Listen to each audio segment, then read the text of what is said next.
The Week in Art is sponsored by Christie's. Visit christies.com to find out more about the world's leading auction house since 1766. Auction, private sales, online, art, anytime.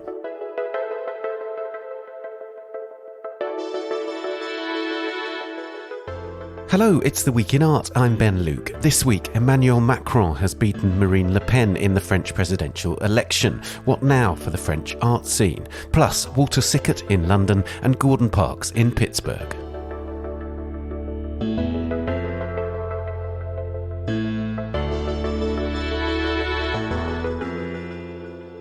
Now that the pro-European centrist Emmanuel Macron has defeated the far-right candidate Marine Le Pen in France, I speak to Anaël Pigeat, editor-at-large at the art newspaper France, about the Macron government's cultural record so far and what we can expect from his second term.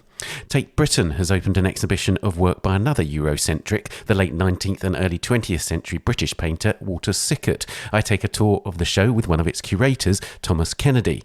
And for this episode's Work of the Week, Tom Seymour talks to Dan Leers of the Carnegie Museum of Art in Pittsburgh in the United States about the Cooper's Room, a photograph in the museum's new exhibition, Gordon Parks in Pittsburgh. Before all that, the art newspaper has a spring sale in which you can get a 50% discount on the complete and digital-only subscriptions. Go to theartnewspaper.com, click subscribe and enter the promo code SPRINGPOD. That's all one word and all in capital letters, SPRINGPOD. Do also subscribe to this podcast wherever you're listening now and give us a rating or review on Apple Podcasts. Now, last weekend in the French election runoff, Emmanuel Macron won a second term as French president, beating the far-right candidate Marine Le Pen. Macron won 58.5% of the vote to Le Pen's 41.5%, meaning that 13 million people, a historic high, voted for Le Pen's anti-immigration party. But what does this mean for the visual arts in France? I spoke to Anaël Pigeat, editor-at-large at the Art Newspaper France and presenter of the podcast for Non Matin, about what we can expect. Anaël, Macron is back in power. One thing I wanted to ask you about to begin with was how vigorous was public support from the art world for him? Obviously, we know that the art world was largely against Le Pen, but was there much very pro-Macron in terms of the voices from the art world? Well, I think, yes, the position of the art world was very clear. For instance, there was a very strong text published on change.org, initiated by Emmanuel Pigeat, director of École Nationale Supérieure des Arts Décoratifs, and that was signed by many very important museum directors like Chris Durkheim, the head of the Grand Palais, like Éric de Chassey, the director of the National Institute of Art and History, for instance, and many other people. So yes, that was a clear support of Macron and opposition to Marine Le Pen in power. Yeah, as you say, in a way, it was more about being anti-Le Pen than pro-Macron. I mean, in my experience, cultural figures in France are sceptical about Macron. Would that be fair? I mean, certainly artists don't seem to be sort of actively pro-Macron. Well, I think it's more subtle than that. I've never seen any huge support from artists to any politician. But I think the idea of backing Marine Le Pen was extremely clear and strong. I mean, otherwise we wouldn't be having this discussion now. It would have been such a catastrophe that any conversation on art and especially on creation would have been extremely problematic. And yet, was culture very prominent in the campaigns? It seems to me that cultural issues were just not very sort of prominent in the campaigning by anyone. Yeah, that's true. I mean, the international situation plus the sanitary situation, I mean, COVID plus the war in Ukraine, obviously took a lot of space and put culture in the second row, probably. But at the same time, there was a very strong support in France from the government to the cultural world during and post-COVID, as opposed to the US, for instance. And I mean, at the same time, a big part of the programs in museums and of the staff of the museums was saved by a very strong help. There was at least 15 billion euros that were spent by the Ministry of Culture to support the whole cultural world during the sanitary crisis. It was before the campaign, actually, of course, but still, I think it means quite a lot.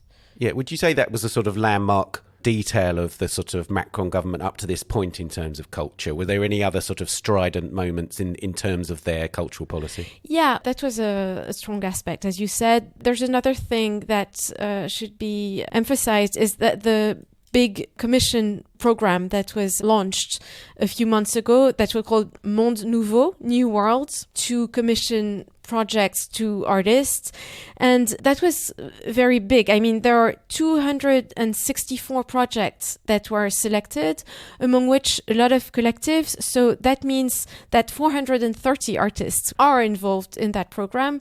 I received some news of the first project that are about to come out a few days ago. And it's supposed to last during the whole year of 2022.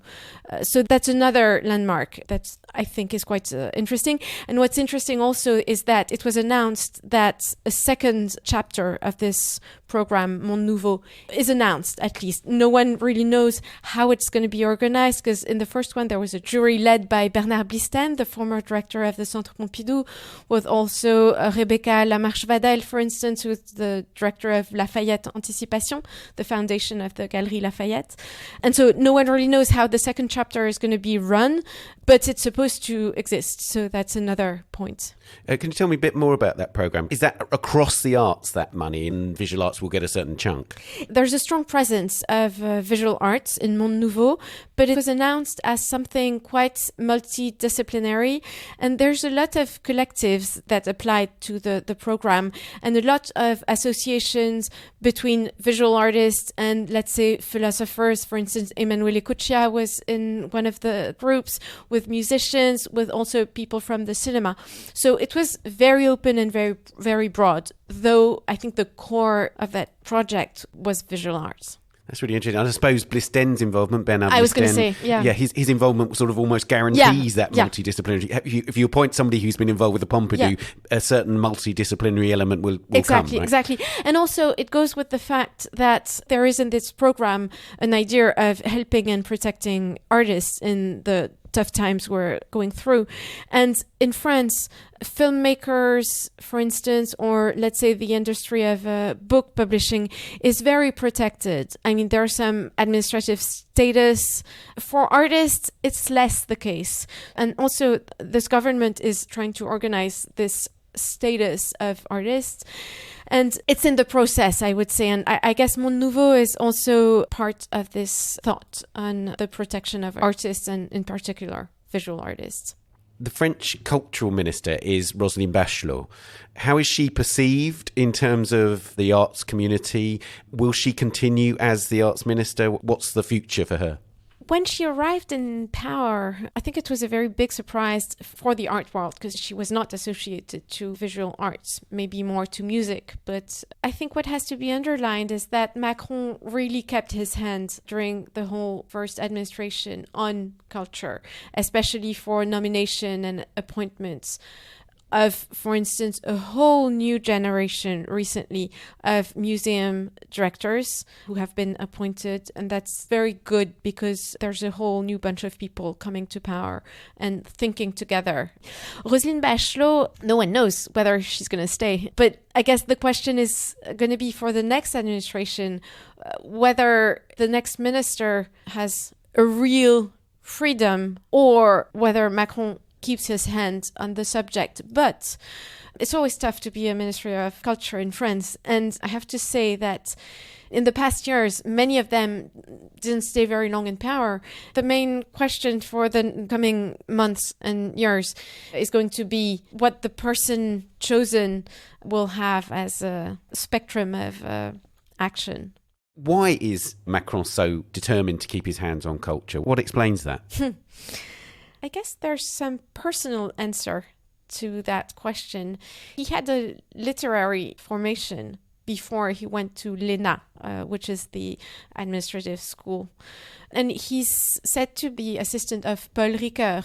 So I think he has a taste for that field. He was, for instance, very involved in the invitation of Anselme Kiefer and Pascal Dussapin in Le Panthéon, which was a year ago, I think. I think he was personally involved, and I know also that he was personally involved in the choice of, for instance, Laurence Descartes at Le Louvre and all the recent nominations that have happened. Another notable element of the Macron administration's first few years, of course, was restitution. And we've seen the beginnings, following the Savoir-Faire report, of works going back to their original homes, as it were. Do you think that will be a strong emphasis in the second administration? Yeah, probably. It was definitely a very important aspect of the first administration of Macron. And recently, some 26 works were restituted to Benin. I think probably the big stake of the second administration is going to consist in creating some methodology and some administrative frame to continue this policy and to organize this policy. I think Macron said something about some drums that is going to be given back to Ivory Coast. As you know, probably Jean-Luc Martinez, who's the former president of Le Louvre, who was appointed ambassador for restitution. So that's also part, I think, of the whole scheme. I wanted to ask you more about the French scene generally, because we've talked a fair amount on this podcast about the fact that London and Paris are being perceived as London perhaps diminishing as an important centre and Paris rising. You're in Paris, so tell me, how does it feel from there? Well, Paris is definitely a very good place to be in at this moment in terms of art and creation. There's a lot of artists, there's a lot of studios to begin with. There's also a lot of residencies that have been created, that have existed for a long time, but also some new ones that have appeared. I'm thinking, for instance, of a Push, which is a strangely English-speaking name, though it's said Push in French, spelled the English way, which has been a very important place since confinement. It opened just before, but it was very active during confinement, and it has just moved to a much bigger place in Aubervilliers, so just out of Paris, with more than 200 studios available for artists. And it's a very interesting system because it's organized by a company which is involved in urban development, Manifesto, and in urban projects associated to arts, which has very broad activities. So a lot of residencies, a lot of artists, a lot of studios, obviously also a lot of galleries arriving. Times are tough, so there's also some galleries that have closed post-COVID and post-sanitary crisis. But I'm sure our listeners have heard of big galleries arriving in Paris. In the past, let's say 5 years, there was Max Hetzler, there was Gagosian, there was White Cube, and more recently, David Zwirner. There's also Viii Gallery from Israel that has just opened a few weeks ago. There's also Andrei Shipchenko, the Swedish gallery, that has opened a small space, but I think it's very interesting to see these people from abroad coming to Paris. And obviously there's the huge revolution, let's see if it is a revolution, of FIAC disappearing, and the moment of FIAC in the Grand Palais being taken by Art Basel, and with the creation of this new fair that has this title, Paris Plus. And we'll see how it does. It's a very young generation which has taken the head of the fair. I'm thinking of Clément Delépine and Maxime Hourdequin, which are young people coming from either La FIAC or some galleries in Paris. And I think it's a big renewal, which is interesting, considering also that Jennifer Flay, who was the former director of FIAC, is probably going to come back as soon as she can, which also guarantees a kind of continuity in this frame of some renewal. And so, of course, when we talk about the market, we know that means that collectors are very happy and galleries are very happy, potentially. But what does it do for artists? And one of the things, you talked about Push and this idea of a kind of artist community on the outskirts of Paris. Do you think there's much of a sense among artists that Paris is happening, that Paris is a good place to be an artist right now? Yes, I think so, because there are places to work. There are some studios. There's a kind of also emulation. There are people around, which is good for conversations and good to look at things. There's exhibitions going on. Their museums are also remaining very active. So I think, and economically, in spite of the fact that there's a huge crisis everywhere in the world, I think it is a good place at the moment. I wanted to talk just briefly to end about institutions. We know that the Pompidou is about to close. It's going to have a period of renovation. For me, as a tourist coming to Paris, the Pompidou has always been the centre of my world when I come to Paris. Obviously, there are now institutions like the Bourse, like the Fondation Louis Vuitton and others. How central is the Pompidou still to the visual arts scene? Or is it now enormously disparate and the influence kind of very much shared? It's a very good question. I think I want to answer that it's still very central. But probably there's space for a lot of possibilities. And I don't think because the Bourse has opened, the Pompidou should disappear. It's fantastic that the Bourse has opened. It's fantastic to have the Vuitton Foundation, the Lafayette Foundation. But it doesn't mean that there's no space for public institutions and for Pompidou, but also for Petit Palais, for Musée d'Orsay, for Musée d'Art Moderne de la Ville de Paris, for all these places which I think are essential to our cultural life. The fact that the Pompidou is closing for a few years, and also that the Grand Palais is closing for a few years, and probably there's going to be a time when both will be closed, is extremely difficult, but I think it obliges the staff of these institutions to invent new ways of existing. For instance, Laurent Lebon, who's the new director, one of those people I was talking about, of the Centre Pompidou, is going to be excellent because I think his brain is constituted that way, to invent some new ways of using empty spaces like a parking lot that might be used in new ways to have the collection circulate in those years when the exhibition rooms are going to be closed. And there's probably also a big stake of having the collection circulate in territories like in other cities in France. And that's very important as well.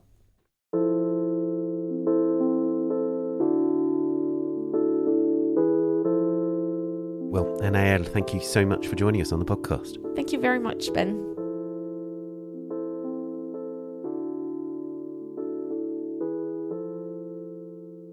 You can find Anaël's writing at daily.artnewspaper.fr, and her podcast, Phenometon, is available wherever you're listening now. Coming up, I take a tour of Walter Sickert at Tate Britain, and we hear about a Gordon Parks photograph in Pittsburgh. But first, here's this week's news bulletin. A monument of two workers commemorating the friendship between Russians and Ukrainians in central Kiev has been dismantled in the wake of the war. The bronze sculpture, which shows the workers holding a Soviet Order of Friendship, stands beneath a giant titanium People's Friendship Arch erected in 1982 to commemorate the 60th anniversary of the Soviet Union. As Gareth Harris reports, the mayor of Kiev, Vitaly Klitschko, announced earlier this week that the installation would be removed. Klitschko said the arch would remain in place, but renamed the Arch of Freedom of the Ukrainian people. According to reports, it will be highlighted with the colours of the Ukrainian flag. A National Museum of Asian Pacific American History and Culture is a step closer to reality after the US House of Representatives unanimously approved a bill on Tuesday to create an 8-person commission to study the feasibility of establishing such an institution in Washington, D.C. As Benjamin Sutton writes, the bill now heads to the Senate. If approved, it would create a commission that would develop a fundraising plan, identify potential locations for the museum in the US Capitol, and recommend whether or not the museum should be part of the Smithsonian Institution, which already operates 19 museums in Washington and New York City. The commission would have 18 months to complete the study. And finally, after we published our special Venice Biennale podcast last week, the awards for the Biennale's Golden and Silver Lions were announced. Sonia Boyce's British Pavilion won the Golden Lion for Best National Participation, and Simone Lee, who's representing the US in the Giardini, took the Golden Lion for Best Participant in Cecilia Alemani's exhibition The Milk of Dreams. The Beirut-born artist Ali Sherry won the Silver Lion for Promising Young Participant. You can hear all about the Biennale in last week's episode, including an interview with Sonia Boyce. And Ali Sherry was a guest last month on our sister podcast, A Brush With, which you can find wherever you're listening now. You can read all these stories and more on the website or our app for iOS and Android, which you can get from the App Store or Google Play. We'll be back after this.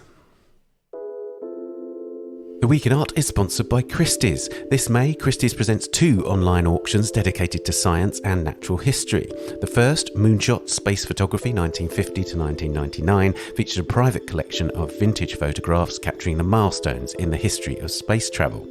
Open for bidding online from 4th to 18th of May, this sale is led by a photograph of the first US spacewalk over the Gulf of Mexico in 1963, as well as a range of Apollo 11 shots, including the first photo of humanity on the moon. The second sale, Sculpted by Nature, Fossils, Minerals and Meteorites, features naturally formed artworks ranging from geological formations to billion-year-old fossils. Open for bidding online between the 12th and 26th of May, this sale is led by a specimen of desert sand turned to glass millions of years ago by a lightning strike. Find out more about the sales at christies.com. Welcome back. Now, Walter Sickert remains one of the leading figures in British art from the late 19th century to the mid-20th century. Born in 1860 in Munich, Sickert moved to London with his family as a child and after a spell in the theatre was apprenticed to James Abbott McNeill Whistler before embracing the Impressionist and Post-Impressionist revolutions in France and fashioning a singular style that's influenced generations of artists since. In recent years, his popular reputation has been hugely affected by allegations that he was a suspect in the Jack the Ripper murders in London in 1888, a theory doggedly pursued by the novelist Patricia Cornwell. This week, a major survey of Sickert's work opened at Tate Britain in London before travelling to Paris later in the year. I went to the gallery to take a tour of some of its key paintings with Thomas Kennedy, assistant curator at Tate Britain and one of the organisers of the show. Thomas, we're in the first room of the show and we're with a self-portrait. It's really quite a dramatic self-portrait, even though it's actually quite small. We learn that he's a theatre man. Is he playing a role here, or is this a portrait of him and his life? Well, it's certainly a very early painting. It's from 1896, and he had been actor before he had been an artist. So he'd been on stage in minor roles, but then turned towards being an artist himself. It's a very dark and brooding painting, and you can see it's a very dark, sombre palette, and shows what Sickert's style was like very early in his career. That style is very liquid. How much is that to do with the fact that he's apprenticed effectively to Whistler? I think you can very much see the influence of Whistler during this time, but this exhibition shows how his style changed over the years. And in this first room, you can see in a matter of years, he really changed the way that he was painting. In terms of the way that he is engaging with us, he's staring directly at us and almost in a sort of accusatory way, isn't it? It's such a dramatic gaze directly into us. I think what you can sort of judge here is that he's looking at himself in a mirror. So you can see he's looking at himself over his shoulder into a mirror, looking him straight in the eyes, straight into the eyes of the viewer as well. And it's a really deep, penetrating stare. And it shows how he wanted to view himself at this time. One of the things about Sickert is the extraordinary materiality of the paint. Throughout his career, the paint is such a vividly active material on the surface. Here, right at the start of his career, effectively, that materiality is so present. Tell us about that. And throughout his career, you can really see how he used that paint, his experimentations with light and colour. It's something that just shows his mastery of the use of paint over his career. And it starts here. Let's go into the next room. Yeah. So now we're in a room full of music hall paintings, and this is little Dot Heatherington. Tell us about this picture. Yes, so it just happens to be one of my favourite works, and it shows a young performer on stage pointing up to people in the gallery, while in the foreground you can see audience members in the stalls. And it really encapsulates everything you need to know about Sickert, how he experimented with light and colour, unusual viewpoints, and really just shows the realistic representations of music halls. It shows his interest in popular entertainments at the time. Tell us about that, because obviously it's an unusual subject in British painting at that moment, isn't it? Yeah, it's something that he learnt from Degas in France, actually. So Degas' café concerts. And then upon returning to Britain, he decided, I want to paint musicals, which were the nightly entertainments for people in London. I mean, in that sense, how were they perceived by the critics who saw them at the time? Were they seen as a sort of scandalous or sort of uncouth kind of subject? They were not well received at the time. It's because they show working class entertainments. They weren't full of working class people. It was for everyone. But it was seen as a place of debauchery, let's say. But in the following years, his musical paintings really steered the course of British art in this country and the way people painted. Indeed. I want to talk about the colour, because one of the things about Sickert's paintings that I always find so astonishing is his palette. On the one hand, there is a certain gloom to so many of his paintings, but then, as you say, there are extraordinary effects of light, but also vivid colours suddenly burst out, and here we're seeing lots of oranges and reds, aren't we? Yeah, so I think he was very much still influenced by the way he had painted with Whistler, but through his connection to Degas, he was really starting to infuse colour into his paintings and musicals. There was a plethora of colours really for him to pick out. And he went to musicals every single night. So it's something that he was very aware of and he was very aware of depicting when he was creating his paintings. I wanted to talk about the space in the pictures, because that's another really remarkable element. We're sitting in the stalls. Tell us what we're looking at. Yes, so it's fascinating. You know, you see the performer on the stage in the white dress singing up to the gallery, but you also have the audience members in the stalls in the foreground. But in the left side of the painting, you can actually see a mirror, which is creating a very odd viewpoint and creating new directions for the ways that people see the painting, which was quite radical at the time. And can we see the wings there too? Obviously, she's on the stage, Dot is on the stage, but is that figures in the wings too? You can see the wings as well, so you can see behind the stage and on stage and in front of the stage as well. So he's really describing the full experience, not only his own, I guess, excitement at seeing this, but the nature of the theatrical space of it. And he's also drawn upon his own experience as an actor, so he is reliving what it's like to be on stage and the entire experience of doing so, and also being part of the audience and engaging with performers on stage. Let's go to the next room. So we're now in a room full of landscape pictures or cityscape pictures. We've got lots of Dieppe subjects here, but we've also got Venice subjects. I was standing in front of St Mark's Basilica last week, and I have to say he's caught the extraordinary light as it hits that building. So tell us about this. Yeah, so Sickert was quite partial to making paintings of the same scenes over and over. He was very much inspired by Monet's Rouen Cathedral series, and he created some works in Dieppe, but also in Venice, and he lived in Venice for a time. And you can see these paintings, one of which is from the Tate collection, shows St Mark's Basilica at different times of the day and how light caught the building at those different times. But he also infused it with different types of colour as well, experimenting with colour, which is just so fascinating to see.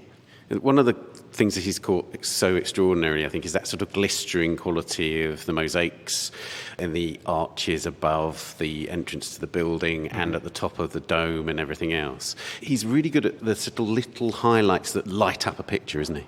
Yeah, he was so committed to realism, so he really wanted to bring out exactly what was being shown, what he saw in that present moment. And these glistening moments are just how the sun was setting in Venice at the time. Is it right that the cityscapes and landscapes were effectively his most saleable pictures? They were the thing that sort of he earned most from in his life? You could say that. I think it's very difficult to quantify, but there's a lot of works now in public collections, so we've been very fortunate that over 70 public and private collections have lent to this exhibition. But I mean, did he have a notion of his own market? Was he painting multiple different types of picture for more than just progressing his artistic development, if you like?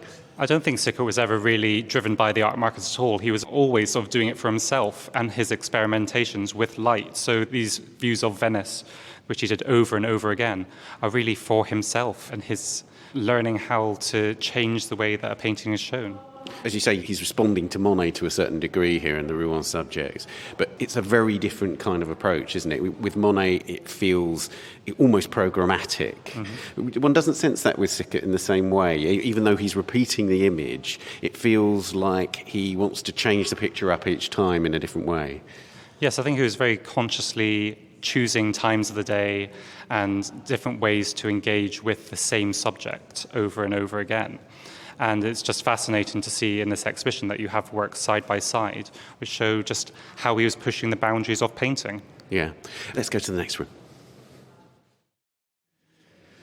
We're in a room full of nudes, and one of the things about Sickert's nudes is that they are very much naked people as opposed to academic nudes, and that was a massive concern of his, wasn't it? It was something he cared about hugely. Yeah, it's something that he had learnt from Degas and Bonnard, and he had brought that style of painting to this country, and it was seen as quite radical and revolutionary. It was realistic women in realistic settings, which hadn't been shown before. They were either mythological or idealized beforehand, but these are real women in real places. He's really fascinated by this real-life event, which is the Camden Town murder, and he does a series which are called the Camden Town Murder series. He's not depicting the event, though, is he? No, it's sometimes he actually attributes the title The Camden Town Murder after the painting was made. So this painting here, The Camden Town Murder, or What Shall We Do for the Rent, was actually called What Shall We Do for the Rent before the event. And then he applied the title to the painting afterwards.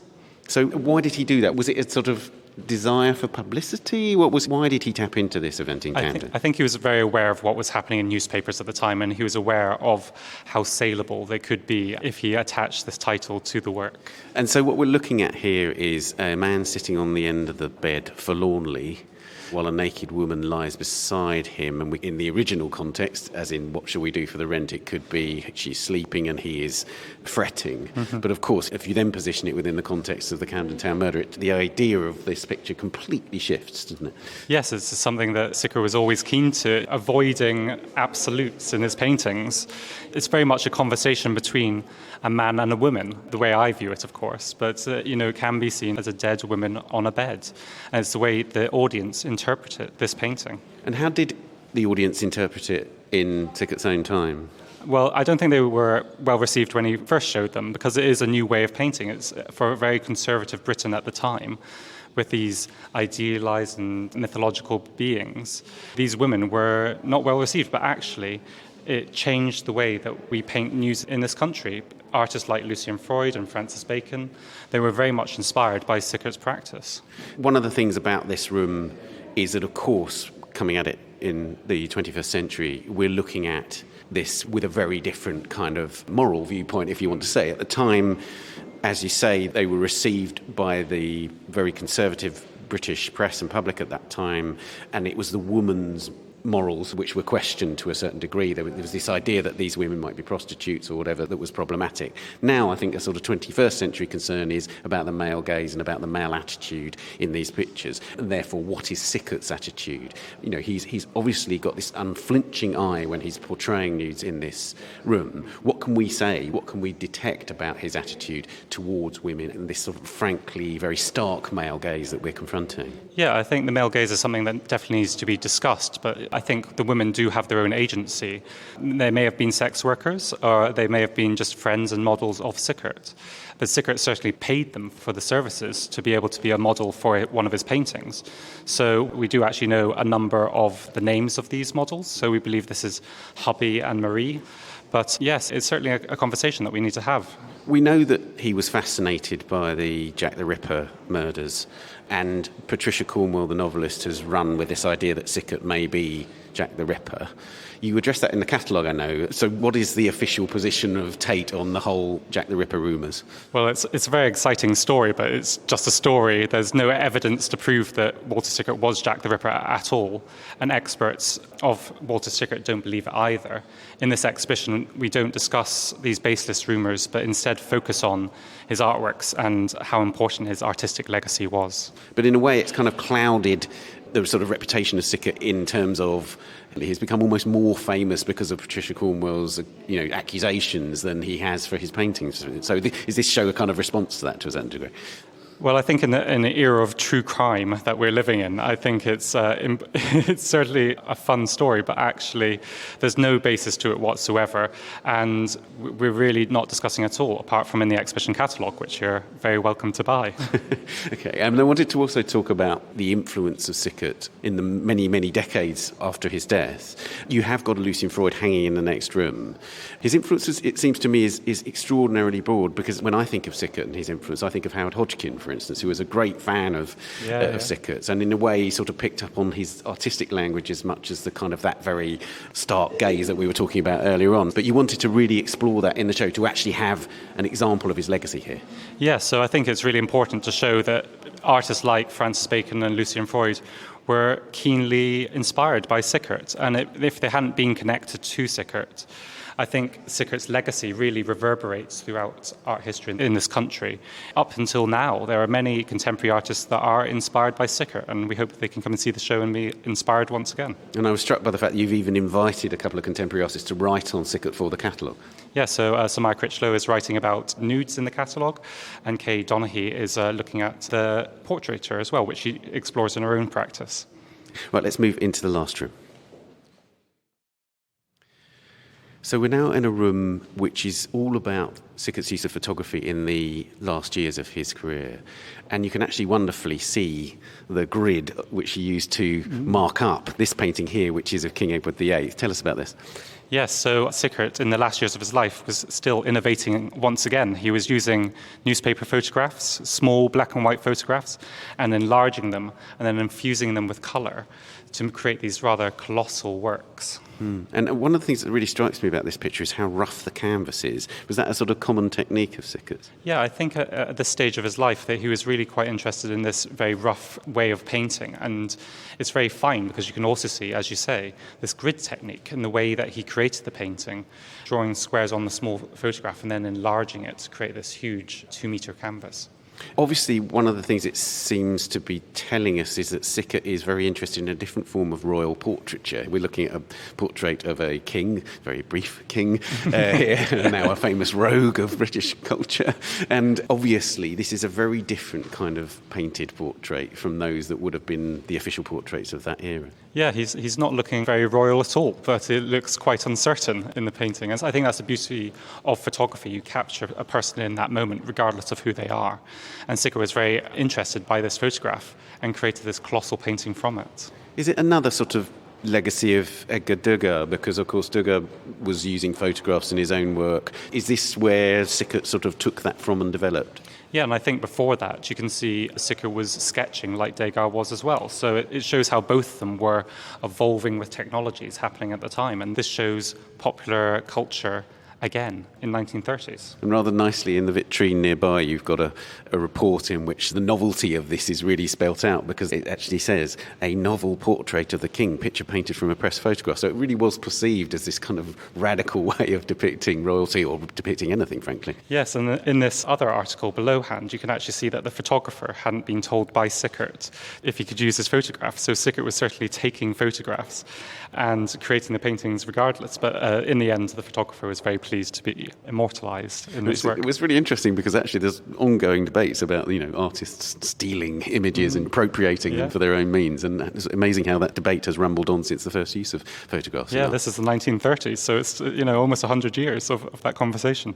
One of the things, again, is, of course, about Sickert's engagement with, I guess, academic histories of art. And it seems to me that the photograph is another means of distancing himself from that, isn't it?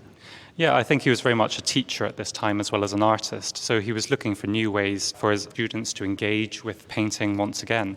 For example, the King Edward VIII is really a masterclass in a new way of painting. And so ultimately this room is the sort of final stages of career. How did he end his life? Was he much celebrated? At the end of his life, he was very much celebrated, but he went sort of into obscurity in the following years. It's only in the past few years that he's really rose to prominence again as one of the most important and really influential artists of the modern era. Well, Thomas, thank you very much for joining us on the podcast. Thank you so much. Thank you.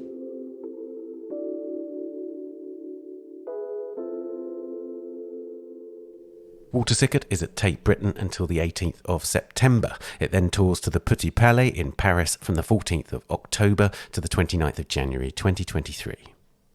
And finally, it's time for this episode's Work of the Week. This weekend, the Carnegie Museum of Art in Pittsburgh opens the exhibition Gordon Parks in Pittsburgh, 1944 to 1946, which explores Parks's photographs of the Panola ink grease plant in Pittsburgh and its workers.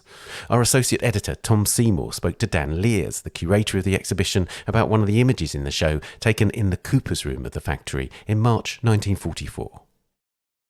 Dan, the photograph you've picked by Gordon Parks, do you want to tell us why you selected it? It was the first photograph you saw by Parks from Pittsburgh, I think. Where are you from? That's right, yeah. When I first saw this picture, the title was simply Pittsburgh 1944.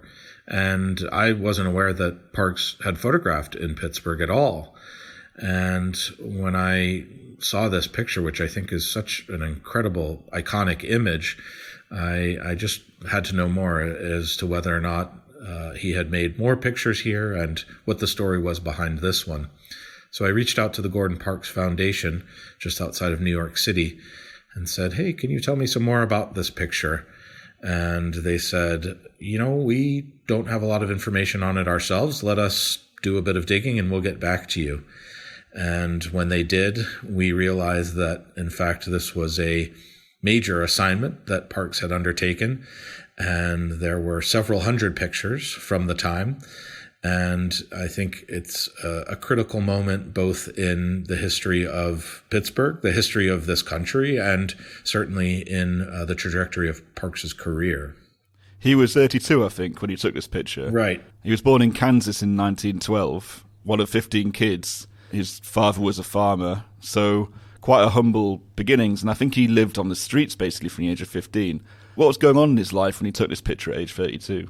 Right. He is very early on in his career. And I think that backstory, his upbringing, as you mentioned, was incredibly important to his artistic vision. He had experienced segregation growing up and had experienced extreme difficulties and hardships, and yet persevered through it all, working all kinds of different jobs.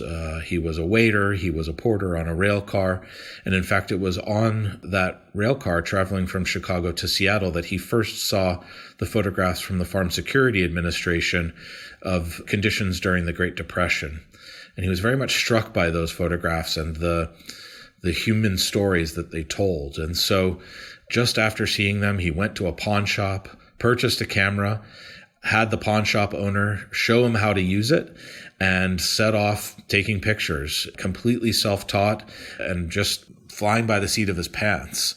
And yet, from a very early point in his career, he had this incredible ability to embed himself in the scenarios and situations in which he was working and really get to know his subjects.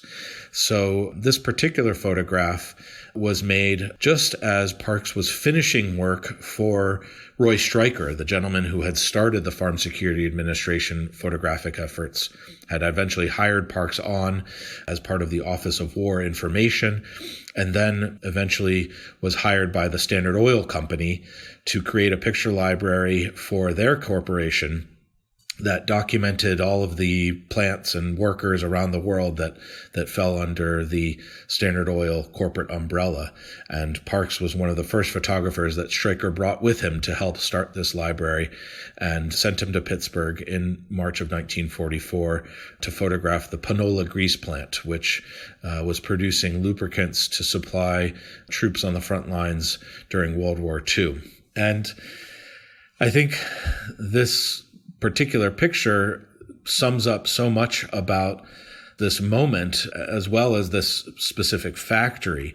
The story goes that General Dwight D. Eisenhower, who later became President Eisenhower, was leading up the efforts in North Africa and wired back to the War Department in the U.S. saying, I need a special kind of lubricant for my tanks and trucks and materiel that will be suitable for the harsh conditions of North Africa, but also well geared towards amphibious landings in Europe as we begin our assault there.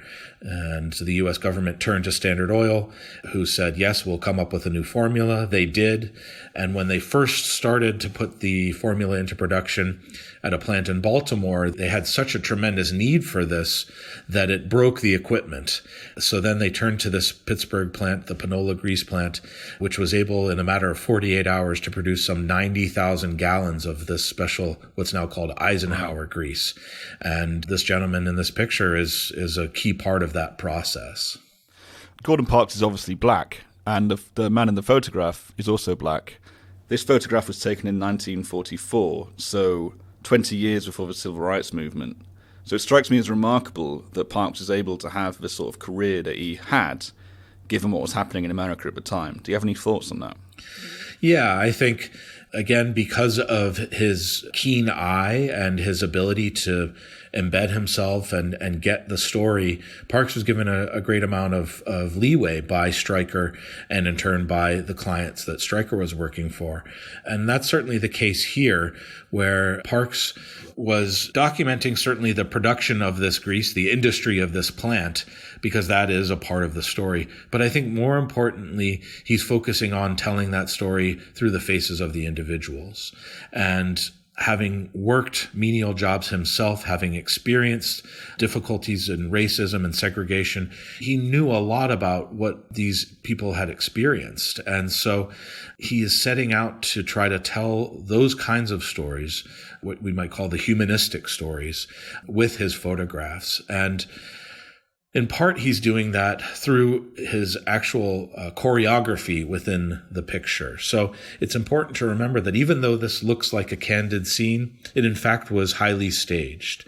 We know from publications that Parks put out just after this picture was first made that he used several flashes in order to create the right lighting conditions. He waited for the worker to turn his face and the barrel so that all of these elements came together to tell this incredibly powerful story. And you can see the grease on the gentleman's apron and on the side of the barrel that he's cleaning. This is a difficult job. This is a dangerous job. This barrel is coming out of a lye solution, which is cleaning it. And these were the kinds of conditions that black workers were experiencing on a regular basis to earn fairly minimal wages. And yet Parks, in a way, is heroicizing it by having the smoke and the steam from the plant also exposed with his flashes. And it becomes this incredibly powerful tale of this gentleman's overcoming these difficult circumstances to continue to help with the war effort. And I think it's just such a powerful statement. How has he been reassessed, do you think, recently, Gordon Parks? And additionally, what do these photographs say about Pittsburgh that hasn't really been told before? Yeah, well, I think this particular body of work comes at a really pivotal moment in both the nation's history, but also in Parks's career. Obviously, in 1944, the U.S. is fully wading into World War II, and all of the troops overseas are requiring the full industrial might back home in order to keep them supplied with the material that they need. And Pittsburgh was certainly one of the industrial capitals of the world, and definitely in the United States, and was producing so much of the supplies that these troops needed. And so, although these individuals weren't necessarily on the front lines, their work was equally as important to the Allied victory. And in addition, on a more personal level, because this was an assignment for Standard Oil, Parks is now learning what it means, having already learned what it means to have a government client, working with Stryker at the Office of War Information. He's now understanding what it means to have a corporate client. And of course, that comes with its own exigencies and its own requirements and its own restrictions. And Parks had this incredible ability to both deliver the pictures that the client wanted and stay true to his intentions and his artistic vision. And I don't think it's a coincidence that only 1 year after completing his second visit to Pittsburgh to wrap up the story in September of 1946, Parks becomes the first black staff photographer for Life magazine. And suddenly the stories that he was telling on a more sort of isolated level with Standard Oil, he's now able to share nation and even universally through the platform of Life magazine. And the kinds of stories, the kinds of individuals that he has been photographing for most of his career are now suddenly thrust upon a much wider stage. And I think that's when Parks really comes into his own as an artist. And perhaps as embodied in this photograph, that directorial style that I alluded to, where he's using multiple flashes and waiting for all of the pictorial elements to coalesce into this perfect scene. I think that, of course, then plays into his role later in life as an actual film director when he goes on to make a movie like Shaft. So to see all of those elements wrapped up in this single picture and by extension in this exhibition, I think it's an amazing intersection that tells so many different important stories. Absolutely agreed. We spoke about the Farm Security Administration briefly.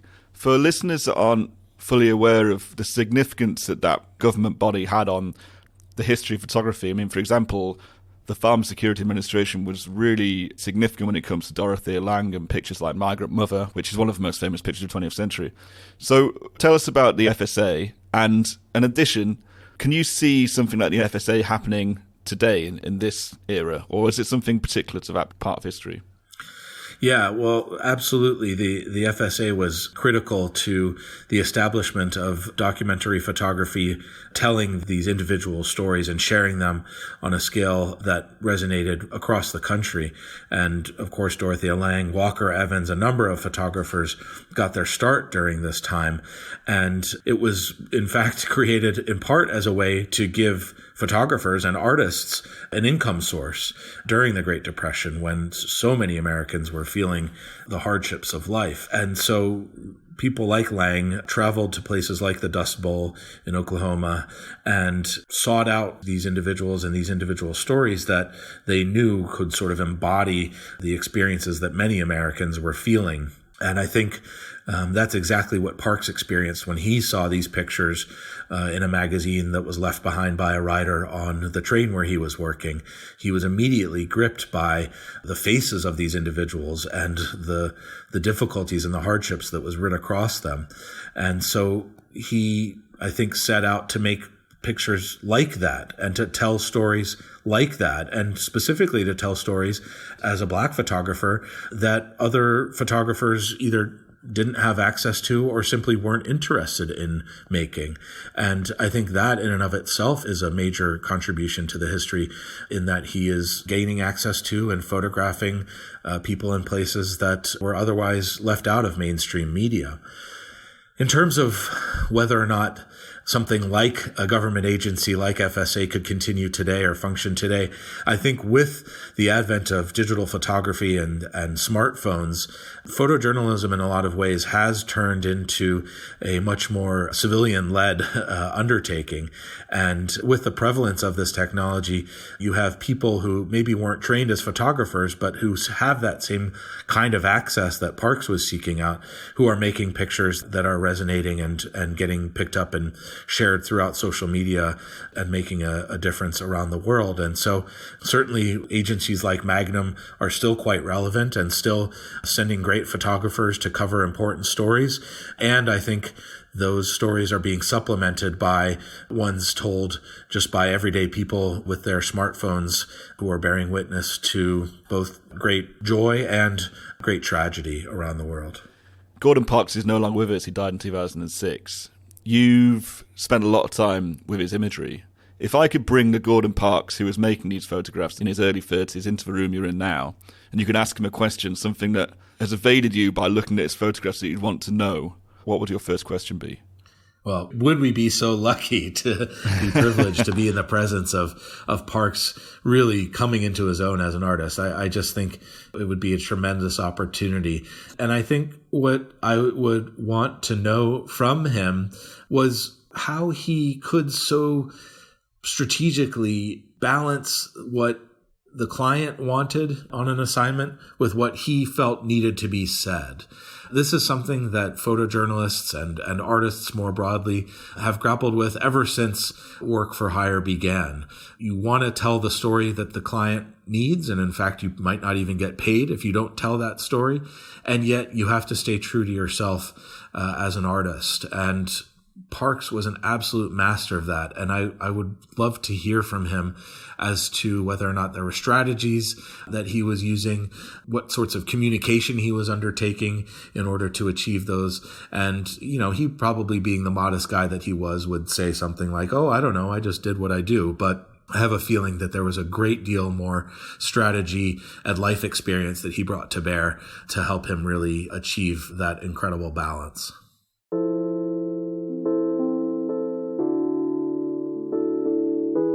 Dan, thanks very much for your time today. I really appreciate it, and best of luck with the exhibition. Thanks so much, Tom. It was a pleasure speaking with you.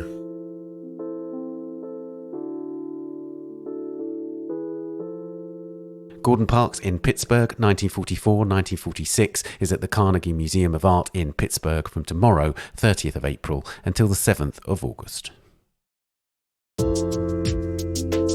And that's it for this episode. We're on Twitter @TanAudio and on Facebook and Instagram, of course. The Week in Art is produced by Julia Michalska, Amy Dawson, Henrietta Bentel and David Clack, and David also does the editing and sound design. Thanks also to Daniela Hathaway and to this week's guests, Anaël, Thomas, Tom and Dan, and thank you for listening. See you next week. Bye for now.